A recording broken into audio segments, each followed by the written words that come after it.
ప్రభు పేరట ఈ వాక్యం వీక్షిస్తున్నటువంటి వీక్షకులందరికీ శుభాభివందనాలు తెలియజేస్తూ ఉన్నాను. ఈ దినం దేవుడు మనతో మాట్లాడుతున్నటువంటి ఒక చిన్న అంశం ఏంటంటే, ఏది నీకు ప్రయోజనకరం, లేదంటే ఏది నీకు ప్రయోజనం, what is important to you.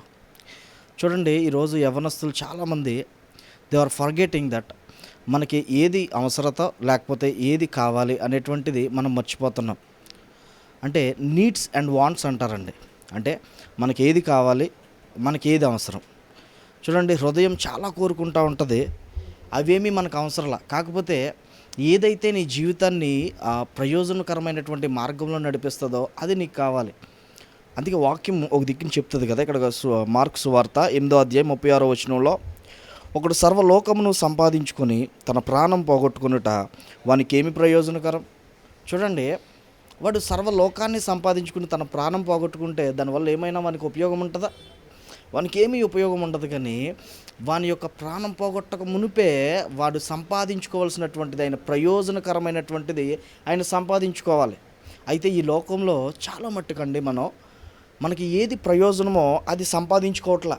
Bible చెప్తుంది కదా, తిమోతితో పౌలు ఒక సందర్భంలో మాట్లాడతాడు. మొదటి తిమోతి 4వ అధ్యాయం 8వ వచనంలో దైవభక్తిని కాపాడుకోమని చెప్తూ ఉంటాడు. ఎందుకంటే దైవభక్తి అట ఈ యొక్క క్రైస్తవ జీవితానికి ప్రయోజనకరం. ఇది ఎంత ప్రయోజనకరం అంటే, చూడండి, అపోస్తుల కార్యాలు 10వ అధ్యాయంలో దైవభక్తుడైనటువంటి కొర్నేలి మనకు కనిపిస్తూ ఉంటాడు.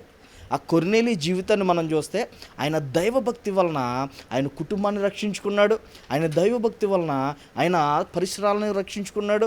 ఆయన సమస్తాన్ని సంపాదించుకోవడం అనే దాని మీద ఫోకస్ చేయలేదు, కానీ దైవభక్తిని కాపాడుకోవడంలో ఆయన ఫోకస్ చేసినప్పుడు ఆయన అది ప్రయోజనకరంగా ఎంచుకున్నాడు ఆయన జీవితంలో.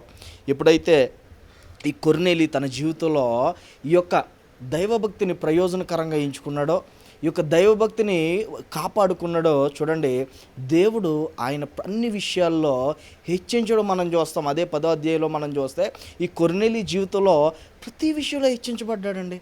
ఈ హెచ్చించబడ్డానికి గల కారణం ఏంటో తెలుసా? ఆయనకి తెలుసు ఆయనకి ఏది ప్రయోజనకరం.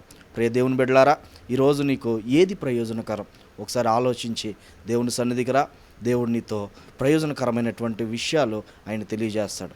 ఈ మాటలను బట్టి దేవుడిని దీవించునుగాక. ఆమెన్.